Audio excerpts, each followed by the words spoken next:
ವಿಧಾನಸಭಾ ಅಧಿವೇಶನ ನಡೆಯುವಂಥ ಸಂದರ್ಭದಲ್ಲಿ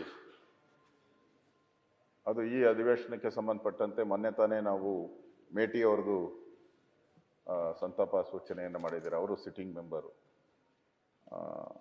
ಇವರು ಶಾಮನೂರು ಶಿವಶಂಕರಪ್ಪನವರು ಅಷ್ಟೇ. ಅವರೆಲ್ಲರಿಗೂ ಮೊದಲಿಂದಾನೇ ಹೇಳ್ತಾ ಇದ್ರು, ನಾನು ಕೊನೆವರೆಗೂ ಅವ್ರು ಯಾವಾಗ ರಿಟೈರ್ಡ್ ಆಗ್ತೀಯ ಅಂತ ಹೇಳಿದ್ರೆ, ಇಲ್ಲ ನಾನು ಬದುಕಿರೋವರೆಗೂ ನಾನು ಅಧಿಕಾರದಲ್ಲಿ ಇರಬೇಕು ಅನ್ನೋ ಮಾತನ್ನ ನಿಲ್ತೀನಿ ಅಂತ ಹೇಳ್ತಾ ಇದ್ರು. ಇನ್ನೊಂದು ಎಲೆಕ್ಷನ್ ನಿಲ್ತೀನಿ. ಹೌದು, ಇನ್ನೊಂದು ಈಗಲೇ ಅವ್ರಿಗೆ 95 ವರ್ಷ, ಇನ್ನೊಂದು ಎಲೆಕ್ಷನ್ ನಿಲ್ತೀನಿ ಅಂತಲೂ ಕೂಡ ಹೇಳ್ತಾ ಇದ್ರು. ಅಂದ್ರೆ ಆ ಥರದ ಗಟ್ಟಿ ಮನುಷ್ಯ, ಭಾಳ ಗಟ್ಟಿ. ಅದನ್ನು ಅವರ ಇಡೀ ಜೀವನ ನಾವು ಒಂದು ಸರಿ ಮೆಲುಕು ಹಾಕ್ಕೊಂಡ್ರೆ, ಅವರು ಪ್ರಾರಂಭದಿಂದನೂ ಕೂಡ 1931 ಅವರ ಹುಟ್ಟಿದಂಥದ್ದು. ಅದಾದಮೇಲೆ ಅವರು ಶಿಕ್ಷಣ ಸಂಸ್ಥೆಗಳನ್ನು ಪ್ರಾರಂಭ ಮಾಡೋಕ್ಕೆ ಮೊದಲು 1972ರಲ್ಲಿ ಬಾಪೂಜಿ ವಿದ್ಯಾಸಂಸ್ಥೆಯ ಗೌರವ ಕಾರ್ಯದರ್ಶಿಯಾಗಿ ಪ್ರಾರಂಭ ಮಾಡಿದ್ರು. ಮುಖ್ಯಮಂತ್ರಿಗಳು ಹೇಳಿದ ರೀತಿ ಇವತ್ತು ದಾವಣಗೆರೆ ಅಂತ ಹೇಳಿದ್ರೆ ದೊಡ್ಡ ಒಂದು, ಎಲ್ಲಿ ನೀವು ಆ ಹೈವೇನಲ್ಲಿ ಹೋಗ್ತಾ ಇದ್ರೆ ಎಡಗಡೆ ಬಡಗಡೆ ಎರಡೂ ಕೂಡ ವಿದ್ಯಾಸಂಸ್ಥೆಗಳೇ. ಆಸ್ಪತ್ರೆ ಇರ್ಬೋದು, ನಾನು ದಾರಿಯಲ್ಲಿ ಕ್ಯಾನ್ಸರ್ ಆಸ್ಪತ್ರೆನೂ ನಿರ್ಮಾಣ ಮಾಡಿದ್ದಾರೆ. ವಿಶ್ವರಾಧ್ಯ ಕ್ಯಾನ್ಸರ್ ಆಸ್ಪತ್ರೆಯನ್ನು ಪ್ರಾರಂಭ ಮಾಡಿದ್ದಾರೆ.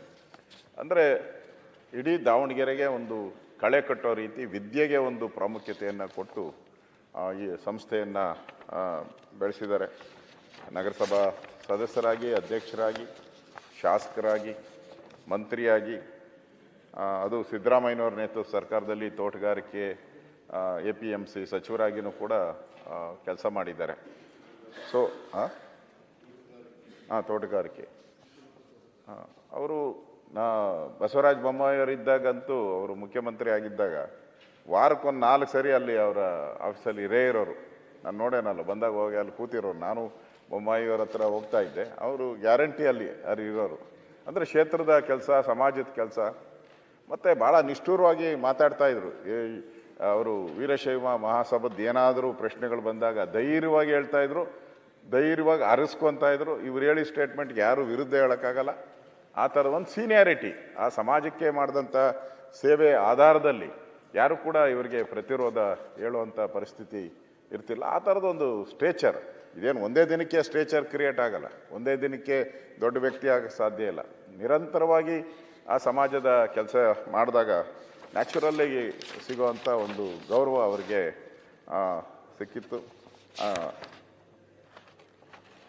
ಅವರು ಲೋಕಸಭಾ ಸದಸ್ಯರಾಗಿಯೂ ಆಯ್ಕೆಯಾಗಿದ್ದರು. ಅವರು ತೀರೋದು ನೆನ್ನೆ ನಾನು ಫ್ಲೈಟಲ್ಲಿ ಬಂದು ಇಳಿಬೇಕಾದ್ರೆ ಸಮಾಚಾರ ಬಂತು ನನಗೆ. ಬೆಳಗಾವಿಯಲ್ಲಿ ಇಳಿದಾಗ ಒಂಥ ಹಿರಿಯ ರಾಜ, ದೇಶದಲ್ಲೇ ಇವರಷ್ಟು ಹಿರಿಯರು ಯಾರೂ ಇಲ್ಲ ಅಂತ ಪತ್ರಿಕೆಯಲ್ಲಿ ಬಂದಿತ್ತು. ಇವರೇ ಸೀನಿಯರ್ ಮೋಸ್ಟ್ MLA ಅನ್ನೋ ರೀತಿ. ಅವರು ಇವತ್ತು ನಮ್ಮನ್ನು ಅಗಲಿದ್ದಾರೆ. ಅವರ ಕುಟುಂಬಕ್ಕೆ, ಅವರ ಅಭಿಮಾನಿಗಳಿಗೆ ಈ ದುಃಖವನ್ನು ಭರಿಸುವಂಥ ಶಕ್ತಿ ಭಗವಂತ ನೀಡಲಿ ಅಂತೇಳಿ ತಾವು ತಂದಿರುವಂಥ ಸಂತಾಪ ಸೂಚನೆಗೆ ನಾನು ಬೆಂಬಲವನ್ನು ವ್ಯಕ್ತ ಮಾಡಿ ನಾನು ಮಾತು ಮುಗಿಸ್ತಾ ಇದ್ದೀನಿ. ಗ್ಯಾರಂಟಿ ನ್ಯೂಸ್, ಸುದ್ದಿ ಖಚಿತ, ನ್ಯಾಯ ನಿಶ್ಚಿತ.